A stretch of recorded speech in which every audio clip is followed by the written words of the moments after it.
Hello friends, मैं मोनिका, आपकी gardener दोस्त। आज आपसे बात करूंगी। ये मेरी हैंगिंग बास्केट्स पिछले कुछ दिनों में बहुत ज़्यादा ख़राब हो गई हैं। बहुत आधे आधे पत्ते इनके ड्राई हो गए हैं। ये देखिए, एस्पेरेगस वाली तो ऐसे लग रहा है जैसे मर गई होती है। ये बिल्कुल इसमें पौधा बचा ही नहीं है। पिछले दिनों जैसे आपको मैंने बताया, पेंट के कारण इनको मैं ऊपर आके पानी तक नहीं दे पाई। बहुत सारे मेरे पौधे इस तरह से ख़राब हो रहे हैं। देखिए कैसे लग रही हैं, जैसे कि बहुत बुरी हालत है। तो आज इनको हम करते हैं कुछ, इनको उतार के और इनको ट्रीट करूँगी, इनको खाद दूँगी। देखिए ये कई दिन हमारे यहाँ कलरिंग हो रही थी, तो ऊपर आके मेरे को हर वक्त पानी देने का टाइम नहीं मिला। और हैंगिंग बास्केट्स की ये ज़रूरत है कि आपको सर्दियों में भी आप बाकी प्लांट्स को भले ही पानी एक दिन छोड़ के या 2 दिन छोड़ के दे दें, लेकिन हैंगिंग बास्केट्स जो हैं वो पानी मांगती हैं, क्योंकि ये हवा में लटके रहते हैं। इनमें वाटर लॉस ज़्यादा होता है। और इसमें हम मिट्टी भी ऐसी बनाते हैं जो अच्छी वेल ड्रेन्ड हो, तो इसमें जो है वाटर लॉस ज़्यादा होता है।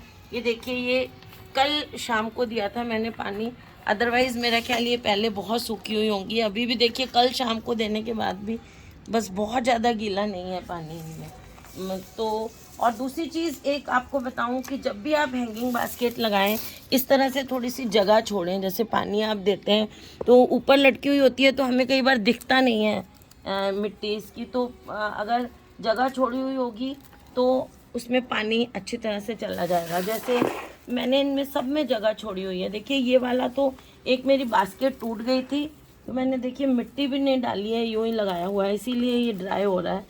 चलिए आज उतारा तो मुझे ये भी पता चल गया। देखिए एक बास्केट थी मेरी प्लास्टिक की, वो टूट गई थी, तो उसका मैंने यूँ उसी टाइम इसमें डाल दिया था। देखिए अब मैं इसमें मिट्टी डालूँगी।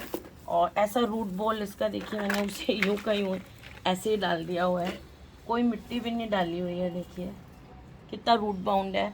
इसकी थोड़ी सी कटिंग करूँगी और मिट्टी डालती हूँ इसको अभी।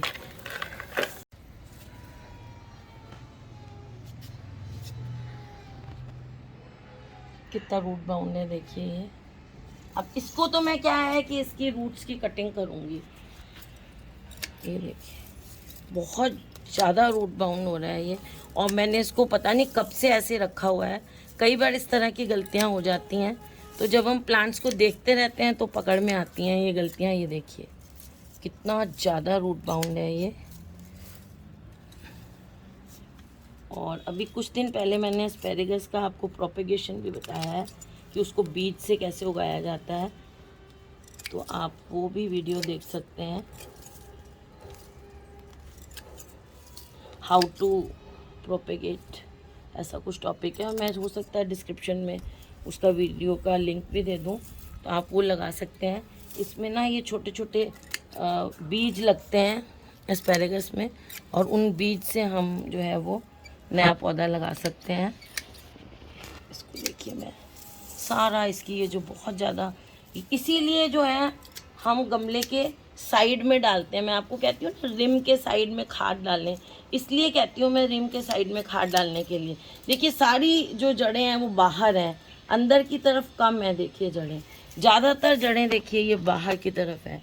तो जब हम गमले की रिम के साइड में खाद वगैरह डालते हैं तो इन जड़ों को जल्दी मिलता है और हमारा पौधा अच्छा ग्रो करता है। और उससे एक फ़ायदा ये भी होता है कि जो हमारे प्लांट का स्टेम होता है ना, उसके अगर बिल्कुल पास में हम डाल देते हैं खाद वगैरह, तो वो स्टेम के जलने का डर रहता है। इसीलिए जब भी आप खाद वगैरह डालें, गमले के रिम के साइड में डालें। ये देखिए इसकी जो एस्पेरेगस की जड़ें होती हैं ना, देखिए ऐसी होती हैं स्वॉलन, इसलिए ये इसको मैं अगर काटूंगी तो इसमें देखिए कितना पानी है। ये देखिए वो जो शतावरी खाते हैं ना, शतावरी का पाउडर मिलता है, वो इसकी जड़ों का देखिए कितना पानी है। इसकी जड़ों को सुखा के और उसका पाउडर होता है जो कि बहुत हेल्दी होता है, बहुत ताकत वाला होता है। वो ये जड़ों का पाउडर मिलता है। अब ये नहीं है कि मैंने आपको कहा है तो आप सुखा के खाना शुरू कर दें, लाएं आप बाज़ार से ही खाना हो तो, क्योंकि मुझे अभी इतना नहीं पता है डिटेल में कि वो यही वैरायटी की शतावरी होती है या अलग होता है। तो मैं ऐसे आपको ऑथेंटिकली कह नहीं सकती, लेकिन हाँ होती यही चीज़ है जिसको खाया जाता है। ये देखिए इसकी सारी जड़ें ऐसे हटा दूंगी मैं, ये हो गई हैं। अब मेरे पास ना सीजर्स जो है वो नीचे वाले फ्लोर पे पड़ी है, इनमें से इस टाइप करने लगी तो मैं इसी को ऐसे ही कर देती हूँ। देखिए अब इसको मैं क्या करूँगी, ऐसे ऊपर से जैसे कटिंग करते हैं ना, हेयर कट करते हैं ना, वैसे इसको यहाँ से हेयर कट जैसे, देखिए वो एक सीजर्स नीचे है तो इससे काटते हैं। चलिए, ये आलस होता है ना, कई बार आप काम करने बैठ गए हैं, अब आलस आ रहा है कि कौन नीचे से जाके सीजर्स लेके आए। ये देखिए ये इसके बीज होते हैं, इनसे उगता है। ये कैसे उगता है, ये कच्चे सीड, ये फ्रूट है इसका ना, इसके अंदर सीड होते हैं। तो ये देखिए इसको मैंने यही बेचारा क्या बड़ा होता, इसमें मिट्टी भी नहीं थी, है ना। कई बार हमारे से ऐसी मिस्टेक्स हो जाती हैं और हमें पता भी नहीं रहता। मैं ऐसी सोच रही थी कि ये पौधा इतना मरा सा क्यों है, इतना बाकी सब पौधे इतने ग्रो कर रहे हैं, ये जो ग्रो, ये बेचारा कहाँ से ग्रो करे। एक तो ये रूट बाउंड है, ऊपर से मिट्टी नहीं है उसमें, खाद तो दूर की बात। यूँ ही कोई गमला टूटा होगा, मैंने इसमें डाल के और लटका दिया, फिर याद ही नहीं रहा। ये देखिए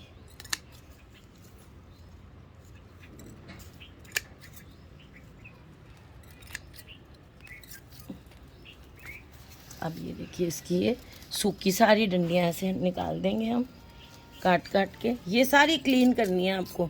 अगर ऐसे एस्पेरेगस हो जाता है तो इस तरह की ये सूखी डंडियाँ, ये वाली, ये सारी निकालनी पड़ेंगी। ये हमारे पौधे को कोई हेल्प नहीं करती हैं, उल्टा फंगस लगने में, एस्पेरेगस में ये बड़ी प्रॉब्लम है। ये इस तरह की ये डंडियाँ टूट जाती हैं, इनको ऐसे निकालना पड़ता है हमें, इन डंडियों को। देखिए ये अंदर से जितनी है ना, इनको ऐसे हटाना पड़ेगा हमें। इनका कोई फ़ायदा नहीं है हमें, उल्टा ये हमारे पौधे में फंगस लगा सकती हैं। एस्पेरेगस में इतनी फंगस वगैरह लगती नहीं है, पर फिर भी प्लांट को हमें क्लीन करना है।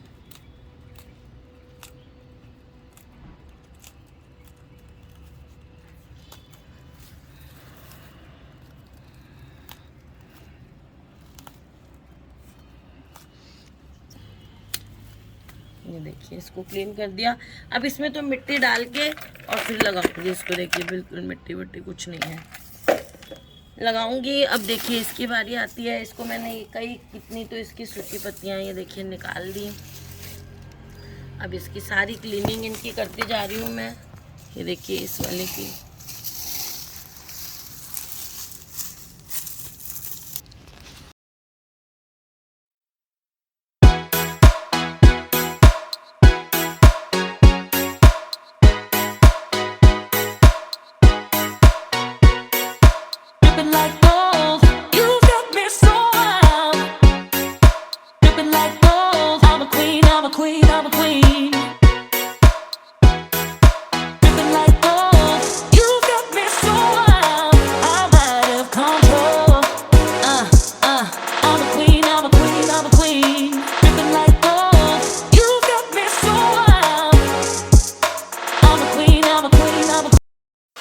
ये देखिए इसके सारे ये सूखे वाले पत्ते हटा दूंगी मैं। और अच्छी तरह से सारे काफ़ी सूख गए हैं ये क्या है, ज़्यादा धूप और पानी नहीं देने की वजह से हुए हैं। इनको सबको अच्छी तरह से हटा दूंगी। और जैसे मैंने कहा कि मिट्टी इस जो है, हमेशा कहती हूँ मैं कि मिट्टी थोड़ी सी नीची रहनी चाहिए, स्पेशली इनमें हैंगिंग बास्केट्स में। अब देखिए इसके रूट्स भी मेरे को बाउंड लगनी है, तो रूट्स भी इसकी मैं, तो ये देखिए ये कुछ गमले, 2-3 गमलों को मैंने 4 गमलों को ऐसे कर लिया है। अब ये तो बहुत सारी बास्केट्स तो मेरी कम से कम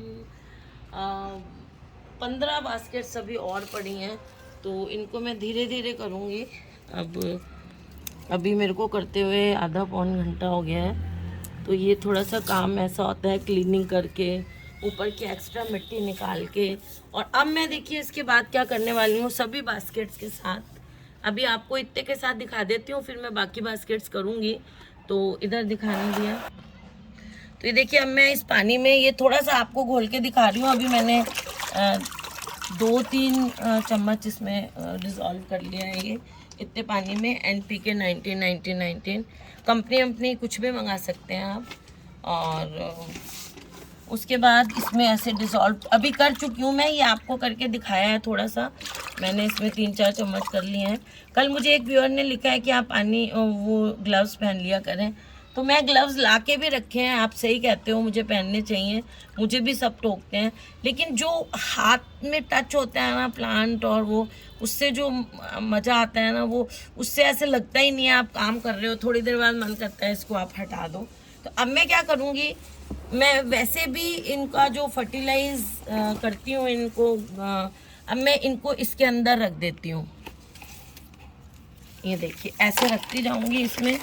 और इसमें डीप जो है वाटरिंग होगी, इसको डीप वाटरिंग कहते हैं। इस तरह की जो वाटरिंग होगी वो, तो इसको देखिए मैं इसमें ऐसे, देखिए आप, मैंने ये गमलों में रख दिए। अब गमलों की बास्केट्स जो हैं ये तो ये देखिए ऐसे इसमें मैंने डाल दिए हैं। पानी डाल के 3 बास्केट एक बार में आ जाएंगी। और मैं वैसे भी बास्केट्स को जब भी फर्टिलाइज़र देती हूँ लिक्विड, तो इसी तरह से, अगर डीप देना है तो इसी तरह से देने की कोशिश करूँगी। क्योंकि ये प्लांट्स जो हैं वो इग्नोरेंस में बहुत दिनों तक लगे रहे हैं बेचारों का, मैंने अच्छी तरह ध्यान भी नहीं दिया है। तो इसलिए इनको आज मैं डीप फर्टिलाइजिंग करूँगी इनकी। तो इनको अब मैं डीप फर्टिलाइजिंग इनकी करनी है। तो इसके लिए मुझे इनमें डाल दिया। और इनका जो नीचे का बॉटम होल है, इन गमलों में जो बने हुए हैं नीचे, उन बॉटम होल से धीरे धीरे दिखाऊं आपको बॉटम होल भी। ये देखिए, ये बॉटम होल है इसमें। तो इस बॉटम होल से इसको मैं अभी छोड़ दूंगी इसमें। और इस बॉटम होल से ये धीरे धीरे जो है वो पानी नीचे से धीरे धीरे एब्जॉर्ब करेंगे। और उसमें पानी में फर्टिलाइज़र हमने घोला हुआ है, तो फर्टिलाइज़र नीचे से अच्छी तरह रच के मिल जाएगा इन पौधों को। तो इनको बेचारों को जो कमजोरी आई हुई है इतने दिनों से, वो इनकी दूर होगी। और उसके बाद जो मैं पानी दूंगी वो फिर मैं रेगुलर देती रहूँगी। और 5-10 दिन बाद फिर एक बार इनको इसी तरह से फर्टिलाइज़र दे दूँगी। और या अगर डीप फर्टिलाइज़र नहीं देना है, 2 तरीके हैं। देखिए, ये तो मुझे डीप अच्छी तरह से देना है। और अगर मुझे ये दिया हुआ है और नेक्स्ट वीक फिर एक बार देना हो लिक्विड फर्टिलाइज़र, फिर मैं उसको वाटरिंग कैन में डाल के किसी सीढ़ी वगैरह पे खड़े होके और इनको डायरेक्ट दे देती हूँ खाद जो है लिक्विड वाली। लेकिन अभी मुझे इनको अच्छी तरह से देना है, इनकी क्लीनिंग करनी है, इसको देखना है। और फिर फरवरी में मैं इनमें जो है वो वर्मी कंपोस्ट दूंगी अच्छी तरह से। उसकी वीडियो फिर मैं आपको डालूंगी। तो ये देखिए, अभी मैंने रख दिया ऐसे ही 3-3, 4-4 करके इनको सबको मैं क्लीन करके और दोबारा से इनको लगाती जाऊंगी। और आपने देखा क्लीनिंग के बाद ये दोबारा से वैसी लगने लग गई हैं।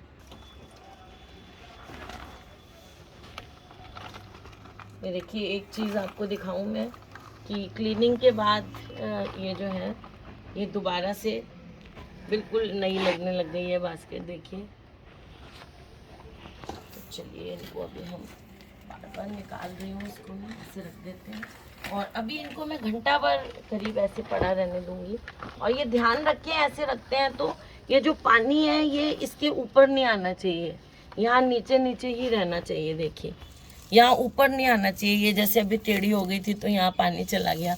नीचे से ही इसको पानी लेने दें अच्छी तरह, ताकि इसमें पूरी मिट्टी में वो फर्टिलाइज़र अच्छी तरह से चला जाए। तो फ्रेंड्स, इसी तरह से मैं अपनी ये बाकी वाली हैंगिंग बास्केट्स को भी करूँगी। और ये सब इन दिनों बेचारी डल हो गई, लेकिन इनको देखिए फिर से हम रिवाइव कर रहे हैं और क्लीनिंग करके फिर से इनको खूबसूरत बना देंगे।